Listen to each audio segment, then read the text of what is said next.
Hello everyone, welcome back to my YouTube channel and Facebook page education hub BD.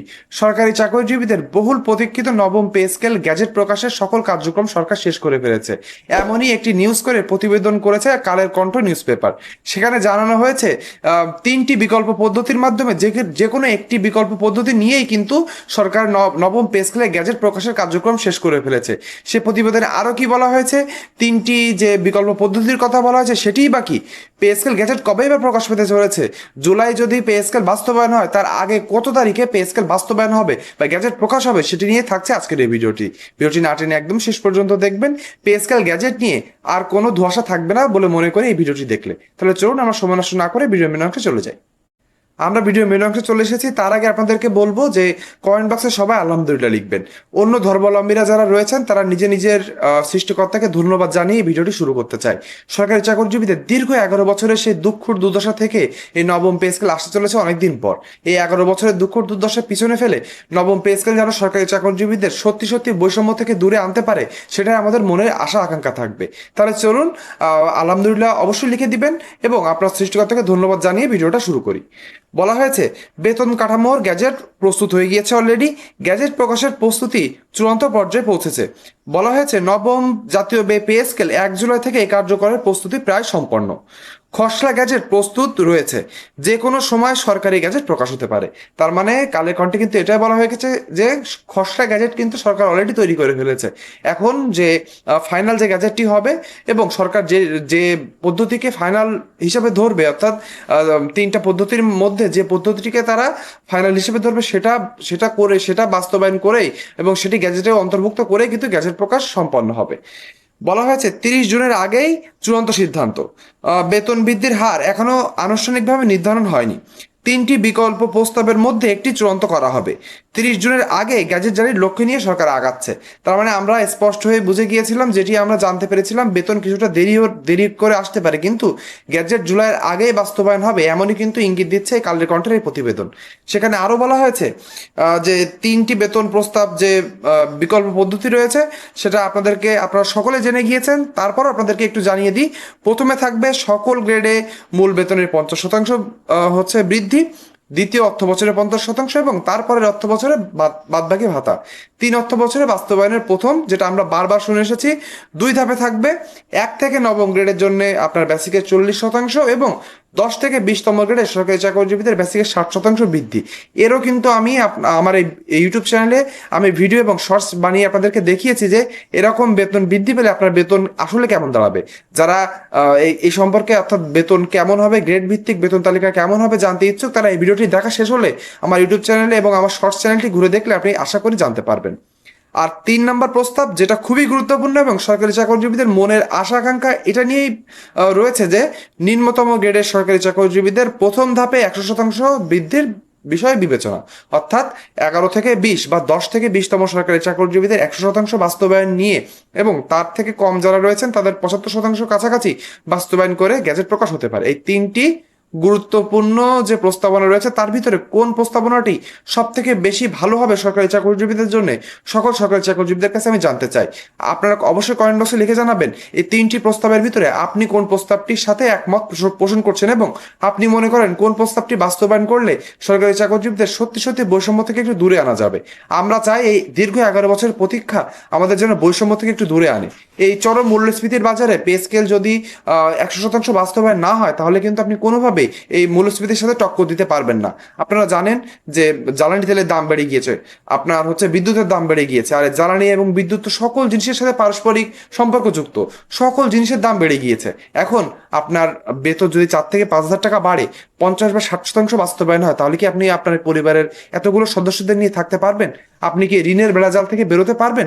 আমি মনে করি পারবেন না। এর জন্য সকলে কমেন্ট বক্সে লিখে জানাবেন একযোগে একভাবে যে আমরা 100% বাস্তবায়ন চাই। আশা করি আপনারা কমেন্ট করবেন। এবার আমরা চলে আসবো ভাতার কাটছাঁটের পরিকল্পনা। অর্থাৎ সরকার, আমরা জাতীয় বেতন কমিশন কর্তৃক যে চূড়ান্ত রিপোর্টটি রয়েছে সেটি হুবহু বাস্তবায়নের দিকে কিন্তু সরকার হাঁটছে না। সরকার এখানে কাটছাঁটের কথা বলেছে। আমি আগের ভিডিওতে আপনাদের কাটছাঁটের বিষয়ে ধারণা দিয়েছি, এই জন্য এখানে আর বেশি বড় করে ধারণা দিব না। এখানে কি বলা হয়েছে বা প্রতিবেদনে কি বলা হয়েছে সেটি এক নজরে জেনে নিব। ভিডিওর এই অংশে এসে আপনি এখানে একটি ছবি দেখতে পাচ্ছেন, যেখানে বলা হয়েছে আমার ইউটিউব চ্যানেল থেকে যারা ভিডিও দেখে থাকেন তার প্রায় 80% মানুষ আমার ইউটিউব চ্যানেলটিকে সাবস্ক্রাইব করেন না। আমাদের কাছে অনুরোধ থাকবে এমন সত্য অথেন্টিক অথেন্টিক নিউজ এবং আপনাদের নিজেদের সহযোদ্ধা এবং কলিগ মনে করে আমার ইউটিউব চ্যানেলটি করজোরে অনুরোধ রইল সাবস্ক্রাইব করে দিবেন। একটু দেখবেন, চেক করে যে সাবস্ক্রাইব করা হয়েছে কি হয়নি, কারণ সামনে কিন্তু পে ফিক্সেশন সহ বিভিন্ন জটিল বিষয় থাকবে পে স্কেল সংক্রান্ত। গ্যাজেটটি পুঙ্খানুপুঙ্খভাবে বুঝে নেওয়া সবকিছু থাকবে এই ইউটিউব চ্যানেলের মাধ্যমে। তেমনই বলবো, এখানে আরেকটি ছবি দেখতে পাচ্ছেন আমার ফেসবুক পেজ বা গ্রুপ থেকে বা রিলস থেকে যেই ভিডিও দেখে থাকেন না কেন আমার ফেসবুক পেজটিকে ফলো করে দিবেন। তাহলে কি হবে, পে স্কেল সংক্রান্ত সত্য এবং অথেন্টিক নিউজ সবার আগে আপনার কাছে চলে যাবে। বলা হয়েছে মূল বেতন বাড়লেও বিভিন্ন ভাতা পুনর্মূল্যায়নের উদ্যোগ নেওয়া হয়েছে। সরকার ব্যয় কমাতে কিছু ভাতা সীমিত করতে পারে, ছোট ছোট কয়েকটি ভাতা বাতিলের সম্ভাবনা রয়েছে। অর্থাৎ সরকার কিন্তু এইভাবে, অর্থাৎ কিছু ছোট ছোট ভাতা যেটা নিষ্প্রয়োজন বা অল্প প্রয়োজন সেটি বেসিকের সাথে একটু বেসিক বাড়িয়ে দিয়ে এই ভাতাগুলো বিলুপ্ত করতে পারে সরকার, এবং বাড়ি ভাড়া ভাতাটা কমিয়ে এনে এবং বেসিক বাড়িয়ে কিন্তু সরকার এখানে একটি সামঞ্জস্যতা আনতে পারে। সেখানে সরকারের চাপও কম পড়ে এবং বেসিক যদি ভালো পরিমাণে বাড়ে তখন দেখা যাবে তার 40 বা 35% বাড়ি ভাড়া দিলেও সরকারি চাকরিজীবীদের একটা ভালো বাসা নিয়ে তারা থাকতে পারবে। এভাবে কিন্তু সরকার আগাচ্ছে এবং এভাবে প্ল্যান করা হয়েছে গ্যাজেট। এবার আমরা চলে আসবো যে বাসায় যে ভাতা বাড়ানো হবে এবং যে ভাতা কমানো হবে, সেটা আপনাদেরকে আগে জানিয়েছি। বাড়ি ভাড়ার হার পুনর্বিবেচনা করা হচ্ছে, চিকিৎসা ভাতার সীমা নির্ধারণ করা হবে, অর্থাৎ চিকিৎসা ভাতা একটা বয়স পর্যন্ত সীমা নির্ধারণ করা হবে। কিছু কিছু বয়সের স্পেসিফিক বয়সের মানুষজনদের জন্য আলাদা আলাদা চিকিৎসা ভাতার প্রস্তাবনা কিন্তু রয়েছে। বলা হয়েছে শিক্ষা সহায়ক ভাতার সীমা নির্ধারণ করা হবে, অর্থাৎ যেটা আপনি 500 টাকা হারে প্রত্যেক সন্তান প্রতি 2 সন্তান সর্বোচ্চ পেয়ে থাকেন সেটার হারও নির্ধারণ করা হচ্ছে, এবং যাতায়াত ভাতা সীমা নির্ধারণ করা হবে। অর্থাৎ ভাতা বলতে এই কয়েকটা ভাতা ছাড়া আর অন্য কোনো ভাতা থাকবে কিনা এই নিয়ে কিন্তু একটা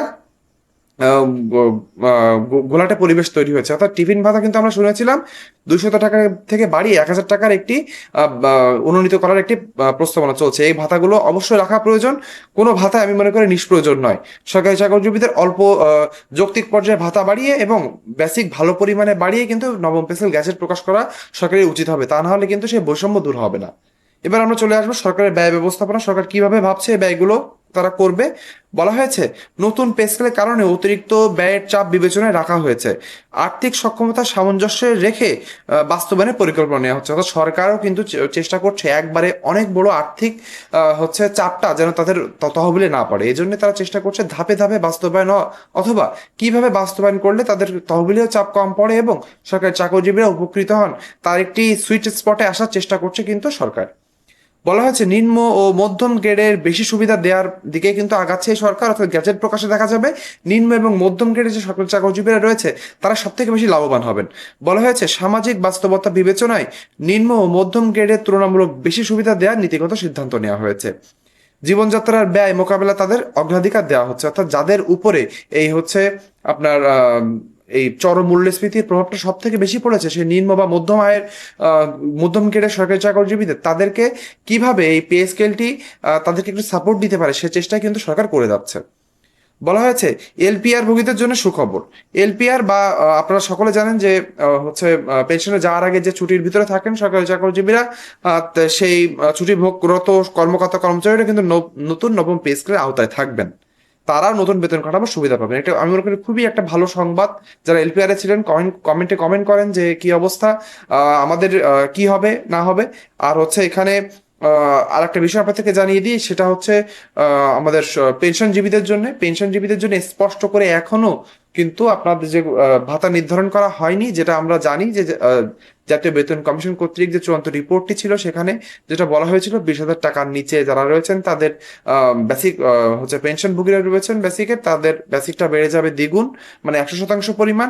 অন্যদিকে 20 থেকে 40,000 যারা রয়েছেন তাদের 75 এবং 40,000 উপরে যাদের 55, এরকম একটি খসড়া কিন্তু আমরা জানি। কিন্তু জাতীয় বেতন আমাদের সচিব কমিটি থেকে কিন্তু আমরা কোনো স্পষ্ট পেনশনজীবীদের জন্য কোনো নিউজ পাইনি। এটা কিন্তু আমি মনে করি সত্যি অনেক দুঃখের।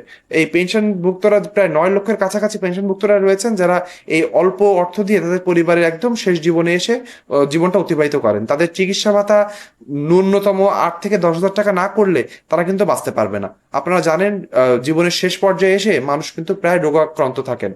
এই রোগ থেকে তাদের দূর করতে হলে এবং একটা স্পেশালিস্ট ডাক্তার দেখিয়ে ওষুধ নিয়ে তিনি সুস্থ হতে কিন্তু অনেক অর্থ চলে যায়। এই অল্প অর্থের ভিতরে তাদের চিকিৎসা ভাতাটা যৌক্তিক পর্যায়ে বাড়িয়ে এবং এই পেনশনভোগীদের দিকে একটু তাকিয়ে সরকার এবং সচিব কমিটি যেন যৌক্তিক পর্যায়ে তাদের পেনশনের হারটা পুনর্নির্ধারণ করেন। এইটা আমাদের আশা থাকবে। পেনশনভুক্তরা যারা রয়েছেন তারা অবশ্যই কমেন্ট বক্সে লিখে জানাবেন যে আপনারা আপনাদের কেমন চাওয়া রয়েছে সরকারের কাছে।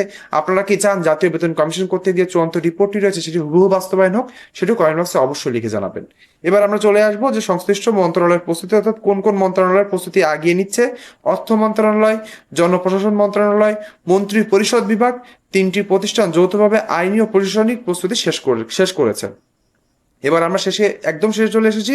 সেটি হলো এখন যেদিকে সবার নজর রয়েছে সেটি হলো কোন বেতন বৃদ্ধির প্রস্তাব চূড়ান্ত হয়, অর্থাৎ যে তিনটি বিকল্প প্রস্তাবনা রয়েছে এর ভিতরে কোনটি যা সচিব কমিটি শেষ পর্যন্ত চূড়ান্ত করে। ভাতায় কি ধরনের কাটছাট করা হয় এটা সবাই তাকিয়ে রয়েছেন। গ্যাজেট ঠিক কবে প্রকাশ হবে সেটা কিন্তু এখনো স্পষ্ট নয়, যদিও আমরা বুঝতে পেরেছি যে খসড়া বাজেট যেহেতু তৈরি হয়ে গিয়েছে, গ্যাজেট প্রকাশ আর বেশি দূরে নয়। আর বলা হয়েছে 1 জুলাই থেকে বাস্তবায়ন কিভাবে হবে, এটা সরকারি চাকরিজীবীদের এখন মনের কোশ্চেন।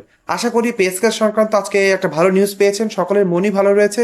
পে স্কেল সংক্রান্ত এবং সত্য এবং অথেন্টিক নিউজ এবং সচিব কমিটি সর্বোপরি কোন পদ্ধতিটি নিয়ে পে স্কেল গ্যাজেট আকারে প্রকাশ করবে এই বিষয়গুলো জানতে হলে এবং সচিব কমিটির এক্সক্লুসিভ রিপোর্ট জানতে হলে আমার ইউটিউব চ্যানেলটি সাবস্ক্রাইব করে দিবেন এবং ফেসবুক পেজটি ফলো করতে ভুলবেন না।